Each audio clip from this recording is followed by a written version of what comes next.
വീണ്ടും ലോകത്തിന്റെ ശ്രദ്ധ ആകർഷിക്കുകയാണ്. 2025 സെപ്റ്റംബർ വരെയുള്ള സർക്കാരിന്റെ ഔദ്യോഗിക കണക്കുകൾ പ്രകാരം ജപ്പാനിൽ 100 വയസ്സ് പിന്നിട്ടിരിക്കുന്നവരുടെ എണ്ണം 1 ലക്ഷത്തിനടുത്ത് എത്തി നിൽക്കുകയാണ്. കൃത്യമായി പറഞ്ഞാൽ 99,763. തുടർച്ചയായ 55ാമത് വർഷമാണ് രാജ്യത്ത് 100 വയസ്സുകാരുടെ എണ്ണം വർദ്ധിക്കുന്നത്. ഇതിൽ ശ്രദ്ധേയമായ വസ്തുത എന്തെന്നാൽ ഇതിൽ 88% സ്ത്രീകളാണ് എന്നതാണ്. തൊഴിലവസരം കുറയുന്നതുൾപ്പെടെയുള്ള സാമ്പത്തിക വെല്ലുവിളികൾ ജപ്പാൻ നേരിടുന്നുണ്ടെങ്കിലും ലോകത്ത് ഏറ്റവും ഉയർന്ന പ്രായമുള്ള പൗരന്മാരുള്ള രാജ്യങ്ങളിലൊന്നെന്ന പദവി ഇപ്പോഴും ജപ്പാന് സ്വന്തമാണ്. മികച്ച ആരോഗ്യ സംരക്ഷണ സംവിധാനവും തലമുറകളായി പിന്തുടരുന്ന ജീവിതശൈലി ശീലങ്ങളുമാണ് ഈ അത്ഭുതകരമായ ദീർഘായുസ്സിന് പിന്നിൽ എന്നാണ് വിദഗ്ധർ പറയുന്നത്. ഇന്ത്യയിൽ പ്രമേഹം, രക്തസമ്മർദ്ദം തുടങ്ങിയ ജീവിതശൈലി കൊണ്ടുണ്ടാകുന്ന രോഗങ്ങൾ വർദ്ധിക്കുന്ന സാഹചര്യത്തിൽ ജാപ്പനീസ് ജീവിതശൈലിയിൽ നിന്നും ചില ആശയങ്ങൾ ഉൾക്കൊള്ളാവുന്നതാണ്. കൂടുതൽ കാലം ജീവിക്കുന്നതിന് വേണ്ടി മാത്രമല്ല, ആരോഗ്യകരമായ ജീവിതം നയിക്കുന്നതിനും ഇത് സഹായിക്കും. ആരോഗ്യകരമായ ജീവിതശൈലി നിലനിർത്താൻ എന്തൊക്കെ കാര്യങ്ങളാണ് ചെയ്യാൻ സാധിക്കുന്നത് എന്നതിൽ ഇപ്പോഴും പലർക്കും ധാരണയില്ല. പച്ചക്കറികൾ, മീൻ, സോയ ഉൽപ്പന്നങ്ങൾ, ആന്റി ഓക്സിഡന്റുകളാൽ സമ്പന്നമായ മീസോ, നാറ്റോ പോലുള്ള ഭക്ഷണങ്ങൾ കൂടുതൽ ഉപയോഗിക്കുന്നതിനാൽ ജപ്പാന്റെ ഭക്ഷണക്രമം ലോക പ്രശസ്തമാണ്. ആയുർവേദ പാരമ്പര്യം സ്വന്തമായുള്ള ഇന്ത്യയിലും അവ പിന്തുടരാവുന്നതേയുള്ളൂ.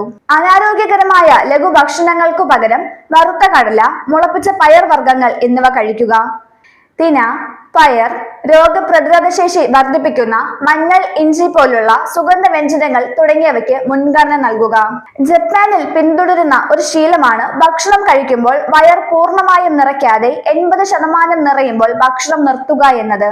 ഈ ശീലം ജീവിതശൈലിയിൽ കൊണ്ടുവരാൻ ശ്രമിച്ചാൽ നല്ലതാകും. ഭക്ഷണം മുഴുവൻ തീർക്കാൻ ശ്രമിക്കുന്നതിന് പകരം വിശപ്പകറ്റാൻ വേണ്ടി മാത്രം കഴിക്കുക. ജപ്പാനിലുള്ളവരുടെ വ്യായാമം ജിമ്മിൽ മാത്രം ഒതുങ്ങുന്നതല്ല.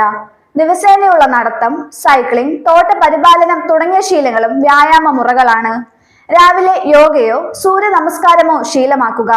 സൈക്ലിംഗ്, ചെറിയ ദൂരങ്ങൾ നടക്കുക പോലുള്ള വ്യായാമങ്ങൾ നല്ലതാണ്. ജീവിതത്തിന് ഒരു ലക്ഷ്യബോധം ഉണ്ടാവുക എന്നത് വളരെ പ്രധാനമാണ്.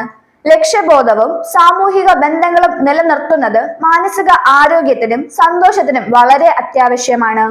അനുഭവങ്ങളും അറിവുകളും മറ്റുള്ളവരുമായി പങ്കുവെക്കുക തുടങ്ങിയ ശീലങ്ങൾ സമൂഹവുമായുള്ള ബന്ധം നിലനിർത്താൻ വളരെ അധികം സഹായിക്കും.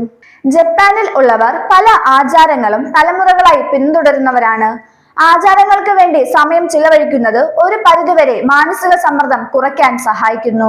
മൊബൈൽ ഫോൺ, ടെലിവിഷൻ തുടങ്ങിയ ഉപകരണങ്ങൾ ഉപയോഗിക്കുന്നത് കുറയ്ക്കുന്നത് വഴിയും സമ്മർദ്ദം നിയന്ത്രിക്കാൻ സാധിക്കും. ധ്യാനം, പ്രാർത്ഥന തുടങ്ങിയവ പരിശീലിക്കുക. സംഗീതം, ചിത്രരചന, നൃത്തം തുടങ്ങിയ കലകളിൽ കൂടുതൽ ശ്രദ്ധ കേന്ദ്രീകരിക്കാൻ ശ്രമിക്കുക.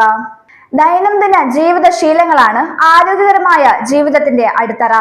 വലിയ മാറ്റങ്ങൾ കൊണ്ടുവരാതെ ജീവിതശൈലിയിൽ കൊണ്ടുവരുന്ന ചെറിയ മാറ്റങ്ങൾ കൊണ്ട് തന്നെ ആരോഗ്യകരമായ ഒരു ജീവിതം സ്വന്തമാക്കാൻ സാധിക്കും.